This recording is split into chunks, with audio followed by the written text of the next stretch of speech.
தெளிவா நாங்க சொல்றத மட்டுமே பண்ணீங்க அப்படின்னா ஈஸியா ஒரு 3, 4, 5 மாசத்துக்குள்ள நீங்க பிரான்ஸ் சில்வர்னு அடுத்தடுத்த லெவல் டக்கு டக்குன்னு வந்துடலாம். அப்படி என்னப்பா நீங்க சொல்றீங்க, நீங்க சொல்றத நான் செய்யறேன்ப்பா, என்னப்பா நான் செய்யணும் அப்படின்னு கேட்டீங்கன்னா, சொல்றத நல்லா நோட் பண்ணிக்கோங்க. ரீசெண்டா ஜாயின் பண்ணவங்க, புதுசா ஜாயின் பண்ணவங்க டெய்லி 1 மணி நேரம் ட்ரைனிங் பார்க்கணும். டெய்லி 1 மணி நேரம் ஃபர்ஸ்ட் ஜாயின் பண்ண உடனே ஃபர்ஸ்ட் 1 வீக்குக்கு ஒரு நாளைக்கு 2 ட்ரைனிங் கூட பார்க்க சொல்லுவாங்க. ஒரு சில யூடியூப் வீடியோஸ் பார்க்க சொல்லுவாங்க. ஒரு சில ஆல்ரெடி டுட்டோரியல் வீடியோ ஆல்ரெடி ஒரு சில பைலட் ட்ரைனிங் அப்படின்லாம் சொல்லுவாங்க. ஃபர்ஸ்ட் 1 வீக் அப்புறம் நான் சொல்றேன். ஃபர்ஸ்ட் 1 வீக் கொஞ்சம் நீங்க யாரையுமே இன்வைட் பண்ண மாட்டீங்க, யார்ட்டையும் பேச மாட்டீங்க. அப்ளைன்ட்ட மட்டும் பேசிட்டு பிசினஸ் கத்துக்குவீங்க. அந்த 1 வீக்க தாண்டினதுக்கு அப்புறம் நான் சொல்றேன்.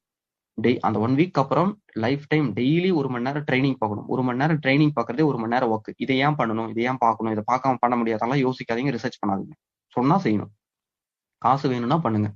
டெய்லி 1 மணி நேரம் ட்ரைனிங் பார்க்கணும். ட்ரைனிங் பார்க்கும்போது டெடிகேட்டடா உட்காந்து பார்க்கணும். டிவி பார்த்துக்கிட்டே, சீரியல் பார்த்துக்கிட்டே, சாப்பிட்டுக்கிட்டே, ஃப்ரெண்ட்ஸ் கூட பேசிக்கிட்டே, வீட்டுல ஃபேமிலி மெம்பர்ஸ் கூட பேசிக்கிட்டே எல்லாம் ட்ரைனிங் பார்க்கக்கூடாது. பக்கத்துல ஒரு நோட் ஒன்று வச்சுக்கிட்டு உங்களுக்கு என்ன பாயிண்ட்ஸ் தோணுதோ நோட் பண்ணுங்க. ட்ரைனிங் பாருங்க. அதுக்கப்புறம் யாரை நீங்க வந்து இன்வைட் பண்ணணும்னாலும் எல்டிபி பார்க்க வச்சுதான் இன்வைட் பண்ணணும். ஃபர்ஸ்ட் ட்ரைனிங்கோட இது சொல்லிடுறேன். டெய்லி 1 மணி நேரம் ட்ரைனிங் பார்க்கணும். ட்ரைனிங்க்கு கரெக்டா 8:30 மணி ட்ரைனிங் அப்படின்னா 8:25 ட்ரைனிங்ல ஜாயின் பண்றதுக்கு ரெடியா இருக்கணும். உங்களுக்கு கீழே நாளைக்கு டீம் டெவலப் ஆகும்போது 8 மணி 8:15 இருந்தே அவங்களுக்குலாம் ரிமைண்டர் கொடுத்துட்டு ட்ரைனிங்ல ஜாயின் பண்றதுக்கு ரெடியா இருந்தா அவங்களுக்கும் சொல்லி கொடுத்து ரெடியா இருக்கணும். அதே மாதிரி 7 மணி எல்டிபி நீங்க வந்து யூஸ் பண்ணி யாரையாவது இன்வைட் பண்ணி பார்க்க வைக்கிறீங்க அப்படின்னா 7:25க்குள்ள அவங்கள்ட்ட பேசுறதெல்லாம் பேசிட்டு எல்லாம் பெண்டிங் வச்சுட்டு 8:30 to 9:30 ட்ரைனிங் முடிஞ்சதுக்கு அப்புறம் 9:30 மணிக்கு மேலதான் பேசணும். அந்த டைம்ல மீட்டிங் ஸ்கிப் பண்ணிட்டு மீட்டிங் அவாய்ட் பண்ணிட்டு அங்க அவங்கள்ட்ட கான்ஃபரன்ஸ் பேசிட்டு இல்ல அவங்கள்ட்ட ஐடி போடுறதுக்காக வேலை செய்யக்கூடாது. ட்ரைனிங் தான் ஃபர்ஸ்ட். ட்ரைனிங் தான் ப்ரியாரிட்டி. ட்ரைனிங் தான் எல்லாத்த விட முக்கியம். வெஸ்டேஜ்ல வேலைகள்லயே ட்ரைனிங் நடக்குதுன்னா ட்ரைனிங்க்கு வந்துடணும். ட்ரைனிங்க்கு அப்புறம் மற்ற வேலையை வந்து பண்ணுங்க. ஓகேங்களா? ட்ரைனிங் முடிஞ்சதுக்கு அப்புறம் ஃபீட்பேக், கம்பல்சரி ஃபீட்பேக் டெக்ஸ்டாவோ இல்ல வாய்ஸ் நோட்டாவோ ஃபீட்பேக் வந்து வாட்ஸ்அப் குரூப்ல போடணும். அதுக்கப்புறம் வாட்ஸ்அப் குரூப்ல வர மெசேஜஸ் எல்லாமே அப்பப்ப நீங்க எப்பெல்லாம் வாட்ஸ்அப் ஓபன் பண்றீங்களோ, வெஸ்டேஜுக்காக ஓபன் பண்ண வேணாங்க. வாட்ஸ்அப் எப்பெல்லாம் ஓபன் பண்றீங்களோ அப்ப வெஸ்டேஜ் வாட்ஸ்அப் குரூப்ல ஏதாவது மெசேஜ் வந்திருந்ததுன்னா அப்பயே ஓபன் பண்ணி பார்க்கணும். வாட்ஸ்அப் நம்ம அப்பப்போ ஓபன் பண்ணிட்டே இருக்கோம். 10 நிமிஷத்துக்கு ஒட்டியும் ஓபன் பண்ணிட்டே இருக்கும். ஆனா வெஸ்டேஜ் வாட்ஸ்அப் குரூப்பை மட்டும் ஓபன் பண்ணாம மத்த மெசேஜ் பார்த்துட்டு அதுல மெசேஜஸ் வந்துகிட்டே இருக்கு. ஆனா ஓபனே பண்றது இல்ல. நைட் ஓபன் பண்ணி ஒரே ஸ்க்ரோல் டவுன் பண்ணி விட்டு நம்ம வெளியே வந்துடுறோம். இப்படி எல்லாம் பண்ணா இந்த பிசினஸ்ல சம்பாதிக்க முடியாது. இந்த பிசினஸ்ல சம்பாதிக்கணும், இந்த பிசினஸ்ல காசு பார்க்கணும், இந்த பிசினஸ் மூலியமா வாழ்க்கையை மாற்றணும்னு நினைக்கிறவங்க என்ன பண்ணணும்னு நான் இப்ப சொல்லிட்டு இருக்கேன். கரெக்ட்டுங்களா? அதுக்கப்புறம் எல்டிபி பார்க்க வச்சுதான் நீங்க வந்து ஐடி போடணும். நீங்களா ஓரலா பேசி இது பண்ணி ஐடி போடும். இதுதான் சிஸ்டம். நான் இப்ப சொல்றதெல்லாம் சிஸ்டம். இந்த சிஸ்டத்தை நீங்க ஃபாலோ பண்ணீங்கன்னா தான் சக்சஸ் பண்ண முடியும். இப்ப நீங்க நினைப்பீங்க உங்க ஃப்ரெண்ட்ஸ் ரிலேட்டிவ்ட்ட நீங்களா போய் பேசி ஐடி போட்டலாம், எதுக்கு எல்டிபியை பார்க்க வைக்கணும், இப்ப கூப்பிட்டா எடுக்கிறாங்க, இப்ப இன்வைட் பண்ணதுக்கு அப்புறம் நாளைக்கு கூப்பிட்டா எடுக்க மாட்டேங்கிறாங்க, இப்ப இப்பயே டான்னு சொல்லிடலாமே அப்படின்னு நினைப்பீங்க.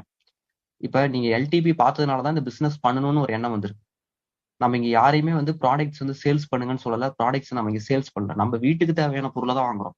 அதே மாதிரி நம்ம மூலியமா சேர்றவங்களும் அவங்களும் அவங்க வீட்டுக்கு தேவையான பொருளை தான் வாங்குறாங்க. ஆனா எல்டிபி பார்த்துட்டு சேர்ந்தவொடனே அவங்க என்ன நினைக்கிறாங்க, இந்த பிசினஸ் நம்ம பண்ணணும், நம்ம டீமை டெவலப் பண்ணணும்னு நினைக்கிறாங்களா? இப்ப நீங்க ஜாயின் பண்ணும்போது அதான் நினைச்சீங்க. இப்போ நீங்க ஒருத்தர் மீட்டிங் பார்க்க வைக்கிறீங்க, அவங்களும் அதான் நினைக்கிறாங்க. நாளைக்கு அவங்க இன்னொருத்தர் மீட்டிங் பார்க்க வச்சாலும் அதான் நினைப்பாங்க. இங்க ஏதாவது சேல்ஸ் பண்ணணும்னு யாராவது நினைப்பாங்களா? நினைக்கவே மாட்டாங்க. ஆனா நீங்க போய் ப்ராடக்ட் வெஸ்டேஜ் பிசினஸ்ன்னு சொன்னீங்கன்னா அவங்க சேல்ஸ் பண்ணணும், சேல்ஸ் பிசினஸ் தான் நினைப்பாங்க. நீங்க போய் வாயில யார்ட்டையும் பிளான் சொல்லக்கூடாது. நீங்க எப்படி மீட்டிங் பார்த்துட்டு ஜாயின் பண்ணீங்க? வேற யாராவது நம்பர் அங்க காமிச்சோமா? வாட்ஸ்அப் வேற யாருக்காவது வாட்ஸ்அப் பண்ணுங்க, வேற யாருக்காவது கால் பண்ணுங்க நாங்க சொன்னோமா? உங்களுக்கு யார் இந்த மீட்டிங் லிங்க் கொடுத்தாங்களோ, யாரு பார்க்க சொன்னாங்களோ அவங்கள கான்டாக்ட் பண்ணுங்கன்னு தானே சொன்னோம். அதே தான் நாளைக்கு நீங்க யாரை மீட்டிங் பார்க்க வச்சாலும் அவங்களுக்கும் நம்ம அதே தான் சொல்ல போறோம். அவங்க உங்களை தான் கான்டாக்ட் பண்ணுவாங்க. வேற யார் நம்பரும் இங்க கொடுக்க மாட்டோம், ஷேர் பண்ண மாட்டோம். இப்படிதான் டீமை டெவலப் பண்ணணும். இதை விட்டு நீங்களா போய் வாயில சொன்னீங்கன்னா யாருமே சேர மாட்டாங்க. உங்களுக்கும் அட்வைஸ் தான் பண்ணுவாங்க. உங்களே பண்ண வேண்டாம்னு தான் சொல்லுவாங்க. கரெக்ட்டுங்களா? அதே மாதிரி வாங்க வந்து மீட்டிங் பாருங்க அப்படின்னு நீங்க உங்க ஃப்ரெண்ட்ஸ் ரிலேட்டிவ் சொன்ன உடனே வந்து குடுகுடுன்னு உட்காந்து மீட்டிங் எல்லாம் பாத்திர மாட்டாங்க. அதுக்குன்னு ஒரு சில டெக்னிக்ஸ் இருக்கு. எப்படி இன்வைட் பண்ணணும், என்ன சொல்லணும், என்ன சொல்லக்கூடாது. அதுக்கு தான் ஜாயின் பண்ண உடனே ஃபர்ஸ்ட் 1 வீக் வந்து வெயிட் பண்ணுங்க. எடுத்தோம் கவுத்தோம் பண்ணாதீங்க. கரெக்ட்டுங்களா? 5,000 10,000 சம்பளம் கொடுக்கக்கூடிய ஒரு சில கம்பெனிலேயே வாரக்கணக்குல மாசக்கணக்குல ட்ரைனிங் கொடுத்து அந்த வேலையில உட்கார வைக்கிறாங்க. வாழ்க்கையவே மாத்தக்கூடிய ஆப்பர்ச்சுனிட்டி வெஸ்டேஜ். அப்ப இது எவ்வளவு விஷயங்கள் நம்ம கத்துக்கிட்டு தானே ஆரம்பிக்கணும். எடுத்தவங்க கவுத்தோம் இன்னைக்கு ஜாயின் பண்ணி நாளைக்கு இவரை சேர்த்தலாம், அவரை சேர்த்தலாம், இவரு சேரல அவர் சேரலன்னு விட்டுட்டு ஓடிட்டோம்னா யாருக்குங்க நஷ்டம்? யோசிச்சு பாருங்க. கஷ்டங்கிறது எல்லா பக்கமும் எல்லா இடத்துலயும் தான் இருக்கு. வெஸ்டேஜ்ல மட்டும் ஜாயின் பண்ணிட்டு கஷ்டப்படல. வாழ்க்கை ஃபுல்லா ஆல்ரெடி ஏதாவது ஒரு வேலையில எங்கேயாவது கஷ்டப்பட்டுக்கிட்டே தான் இருக்கும். ஆனா படுற கஷ்டத்துக்கு பலனே இல்ல. ஒரு செகண்ட் யோசிச்சு பாருங்க. Yes or no? சொல்றது கரெக்டா இல்லையா? இல்ல நீங்க கஷ்டப்படாத வாழ்க்கை, கஷ்டப்படாத வேலைய தான் சூஸ் பண்ணி பண்ணிட்டு இருக்கிறீங்க. எனக்கு கஷ்டப்பட வேண்டாம்.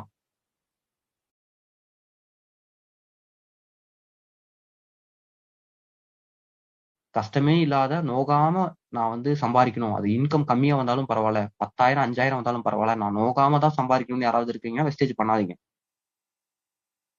அப்படி ஏதாவது ப்ரொஃபஷனலா நீங்க சூஸ் பண்ணி அப்படி உட்காந்து யாராவது வேலை செஞ்சுட்டு இருக்கிறீங்களா? நான் கேட்கறேன். அந்த மாரி நீங்க நெறைய வேலை தேடுறீங்க.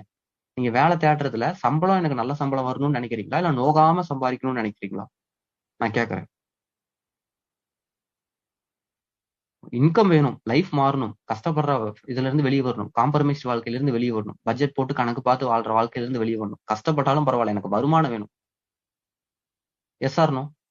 அப்படிதானே நம்ம வந்து வேலைய சூஸ் பண்றோம். ஆனா அப்படி நம்ம சூஸ் பண்ணாலுமே, அவ்வளோ கஷ்டப்பட்டாலுமே, ஆனா அங்க நமக்கு எதிர்பார்க்கிற பணம் வருதா?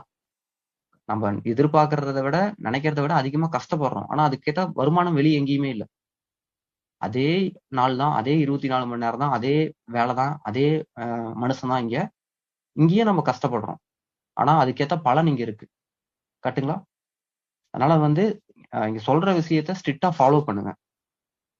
நீங்க எந்த ஒரு சேஞ்சுமே பண்ணாம இந்த பிசினஸ் பண்ணுங்க. டெய்லியும் அப்ளைன் கூட உங்களுக்கு மேல இருக்கிறவங்க கூட டிஸ்கஸ் பண்ணுங்க. உங்களுக்கு என்ன புரியல, என்ன தெரியல, என்ன குழப்பமா இருக்கோ அதெல்லாம் அவங்க கூட டிஸ்கஸ் பண்ணுங்க. அவங்க கூட பேசுறதுக்கு அவாய்ட் பண்ணாதீங்க. பேசுறதுக்கு தயங்காதீங்க. அவங்க பிஸியா இருப்பாங்க. அவங்க வந்து நமக்கு சொல்லி தருவாங்களா அப்படிலாம் நினைக்காதீங்க. கண்டிப்பா சொல்லி தருவாங்க. கண்டிப்பா உங்கள அவாய்ட் பண்ண மாட்டாங்க. உங்கள வந்து இது பண்ண மாட்டாங்க. நீங்களா அப்படி நினைச்சுக்காதீங்க. நீங்க உங்க வாழ்க்கையில முன்னுக்கு வரணும். நீங்க இந்த பிசினஸ்ல சாதிக்கணும், சக்சஸ் பண்ணணும்னா உங்க அப்ளைன நீங்க டிஸ்டர்ப் பண்ணா தான் ஆகும். அவங்க சொல்லி தர மாட்டேங்கிறாங்க. அவங்க வந்து அவாய்ட் பண்றாங்க. எதுனாலும் விடாதீங்க.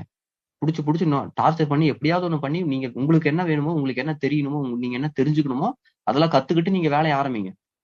அவங்க டிஸ்டர்ப் பண்ணாதான் இங்க சக்சஸ் பண்ண முடியும். அது உண்ம. உங்களுக்கு ஐடி போட்டு குடுத்தவங்க, உங்களுக்கு மேல இருக்கக்கூடிய லீடர்ஸ் 1, 2 பேர தெரிஞ்சு வச்சுக்கோங்க. அவங்க கூடயெல்லாம் பேசுங்க. அவங்க கூடயெல்லாம் டச் வச்சுக்கோங்க. இந்த பிசினஸ்ல சம்பாரிக்கணும், சாதிக்கணும், சக்சஸ் பண்ணணும்னு நெனைக்கிறவங்க இப்படிதான் இருக்கணும். இப்படி இருக்கிறவங்க தான்